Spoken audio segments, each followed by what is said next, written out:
Ahmaud Arbery. We have team coverage of the investigation. We're learning more about the man who recorded the video of Ahmaud Arbery's final moments and why legal teams are pushing for his arrest. An employee here at this popular restaurant tested positive for coronavirus. I'm Ayana Crystal. Now, customers are wondering if they were exposed. But first at 4, it's the story the entire nation is talking about. An unarmed black jogger gunned down in southeast Georgia. And today, the father and son who chased him down and confronted him are behind bars. But their arrests not exactly silencing the roar of outrage. I'm Rick Fulbaum. And I'm Tracy Hutchins. We do have brand new video just into the CBS 46 newsroom showing the moment the suspects, the father and son, appeared in court for the first time today. Gregory and Travis McMichael will remain in custody until they appear before a Superior Court judge. That's when the conditions of release, if any, will be set. In the meantime, people across the country are taking action, demanding to know why it took law enforcement months to make an arrest in the killing.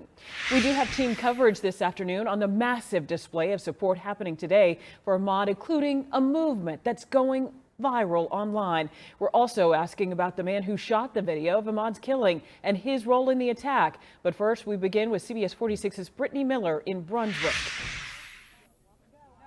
And there was a massive rally here in Brunswick today, but I want to show you what happened after that rally was over. Go ahead and take a look. A lot of people came here to Satilla Drive. This is the neighborhood where the McMichaels and the person who shot the cell phone video live. This is also where Ahmaud Arbery was jogging when he was shot and killed. Over their faces and signs in their hands, hundreds of people descended on the steps of the Glynn County Courthouse Friday. Justice for Ahmaud Arbery. He's the 25-year-old black man in this cell phone video who was chased down, shot, and killed while jogging in a Brunswick neighborhood in late February. The two white men you see are Travis and Gregory McMichael. Police reports say Travis shot Arbery, believing he was a burglary suspect. I'm out here at Satilla Shores. There's a black male running down the street. Thursday night, state investigators charged the father and son with murder and aggravated assault. The murderers of Ahmaud Arbery was arrested. Activists thanking the GBI for taking swift action. I think we see the establishment of probable cause of felony murder and aggravated assault. GBI Director Vic Reynolds confirming there could be more arrests. We're investigating everybody involved in the case, including the individual who shot the video. Yes, ma'am. And CBS News reports that person is William Bryan. He has not been arrested. GBI agents promising to continue to work on the ground and see where the facts take them, all as people continue to remember Ahmaud Arbery on what should have been his 26th birthday. We are live in Brunswick. Brittany Miller, CBS 46 News. Thank you, Brittany. New questions today about the horrific video that sent this story into the national spotlight. Brittany, of course, just talking about that. And you have seen this video of Ahmaud's final moments. Today, people are asking who shot the video and what was that person's involvement in the attack. Investigators looking into that as well. Our team coverage continues. Haley Mason's digging for answers on that today. She joins us live at GBI headquarters where the investigation is still active. Haley. Rick, the investigation is definitely active and open, and that's what the GBI told us today as they run this investigation out of headquarters behind me. When I talked to Ahmaud Arbery's family and attorneys yesterday, they told me that traumatic video showed enough that there would warrant arrest. They now want the man who recorded that video to be arrested as well. You can see this video appears to be recorded from a driver's cell phone. It shows Ahmaud Arbery running from Gregory and Travis McMichael before they apparently gunned him down and killed him. CBS News has confirmed that this man, William Bryan, is the person recording the traumatic incident. Brunswick attorney Alan Tucker released the video to a radio station and told Inside Edition today he thought finally releasing it was the right thing to do. People have been arrested and justice is being served, and we'll go to court now to find out what's happened. And the hoorahs calmed down and the racial threats have calmed down. So I think releasing the video was the right thing to do. Tucker is described as a friend of the McMichaels. CBS News says Tucker is also their former attorney. Arbery's family attorneys tell me that they want William Bryan arrested too. Atlanta lawyer L. Chris Stewart has joined their legal team. He should be arrested also.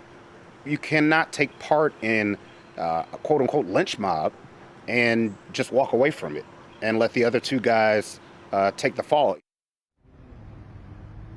Now, you can see the full interview with attorney Alan Tucker tonight on Inside Edition, right after our 9 p.m. newscast on Peachtree TV. But next hour, I talk to attorneys and explain why they're saying the man who recorded the video is a part of a murder. Reporting live outside of the GBI headquarters, Haley Mason, CBS 46 News. Thank you, Haley. And coming up all new on CBS 46 News at 5, some big-name athletes are demanding a federal investigation into Ahmaud's killing. At 5, hear which players with local ties are putting their names on the letter of support for the investigation. We're on top of every new development in the Arbery death investigation. We're posting every update on our CBS 46 streaming app. You can download it for free in the Apple App Store or on Google Play. It has been a cold, gloomy, and wet Friday today across North Georgia. Here is a look at CBS 46 pinpoint radar. You can see scattered showers across the map, which have pretty much been going since the time we woke up this morning. And that'll be the case at least through the evening tonight. Right now, it looks like the heaviest of the rain is in northeast Georgia. Those higher elevations of the northeast Georgia mountains getting pounded with downpours. But we're not seeing any storms, and we won't see any storms this evening. It's pretty much just going to be a light on and off rain. Really through sunset tonight, you can see 6 p.m. widespread showers, and it will be cool as well. Temperatures will remain in the 60s. By 9 p.m., the front is passing and will dry out after 10 p.m. As soon as that front passes tonight, it is going to get cold very quickly. So overnight tonight, we're going to see near record lows. Temperatures will drop into the 30s and low 40s. Many areas will see near freezing temperatures, especially in those higher elevations. Just incredible. The good news is we rebound nicely tomorrow, back up into the mid 60s. Sunny, gorgeous, but cool for this time of year. And it's been that way this entire week, pretty much. We're going to see those near record lows last all weekend, but we're in for a beautiful Mother's Day. I'll have the hour-by-hour forecast so that you can plan your Mother's Day, and we'll take a look at very quiet weather headed our way for next week. Ella, thank you. Now to breaking coronavirus headlines from across the country. The U.S. now reporting a staggering new unemployment rate, 14.7%. That is a level last seen during the Great Depression. 500,000 jobs vanished in the worst monthly loss on record. Also breaking today, a member of Vice President Mike Pence's staff tests positive for coronavirus. President Trump confirmed it is Katie Miller who has it.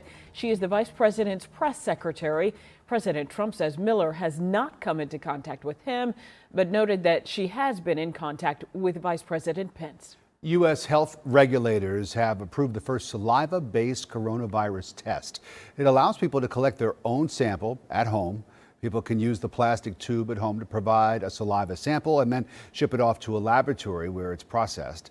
The test will be available through a New Jersey network of hospitals and testing sites affiliated with Rutgers University. Also, it's official. TSA workers now have to wear masks while screening passengers. The agency says it issued the requirement to help minimize the spread of COVID-19 since security workers are not always able to socially distance themselves. TSA also encouraging you to wear a mask when you travel. The Georgia Department of Public Health says coronavirus testing is now available to anyone who wants it. That means you can schedule an appointment for a test even if you don't have symptoms. The department says there are more than 65 testing sites across the state and 30 mobile testing sites. To make an appointment, just call any state health department. Well, one of those testing sites in DeKalb County is now up and running. Registration is open for the pop-up location. Free testing will be available at the House of Hope, Atlanta on Monday from 3 to 7 p.m. You can pre-register at DeKalbHealth.net right now. For a list of all available testing sites in Metro Atlanta, just download our free CBS 46 streaming app. To honor victims of COVID-19, Atlanta Mayor Keisha Lance Bottoms ordered flags to fly at half staff at all City of Atlanta facilities. The mayor says they will remain lowered until the curve flattens in Georgia. Mayor Bottoms says the flags also serve as a reminder to continue to stay at home until COVID-19 cases decrease across the state. Airmen will begin to return to work Monday at Robins Air Force Base. We are following this story because today the Air Force Materiel Command Commander and Command Chief visited the base to see the mitigation efforts that are already in place there and to talk about the plans to return to full capacity over the next few weeks. In a message posted online, base commanders said the return may look different for some. That's not to say telework isn't still encouraged. It is. And it's going to require commanders and supervisors by position to look at that code, understand where we're most effective, and be able to implement that. Because telework has been a great opportunity and ingenuity over the last 6 weeks that I don't think any of us expected, but will become and is part of the new normal. Base commanders also said it's very important that they all remain focused on protecting the most vulnerable, following CDC guidelines, sanitizing, social distancing, and wearing masks. And another entertainment option is up and running again as Georgia starts to reopen. Of course, that is Skyview Atlanta. And what a pretty view. That's the big Ferris wheel near Centennial Olympic Park. Moms ride free all weekend, by the way. CBS 46 is doing our part to help businesses let their customers know that they are open. We've created a special section on our website and on the CBS 46 streaming app. It's called Now Open. Businesses can input their information and their hours so customers know what services they're offering. For the first time, the woman accusing Joe Biden of sexual assault speaks out. What she says. That story is coming up on CBS 46 News here at 4.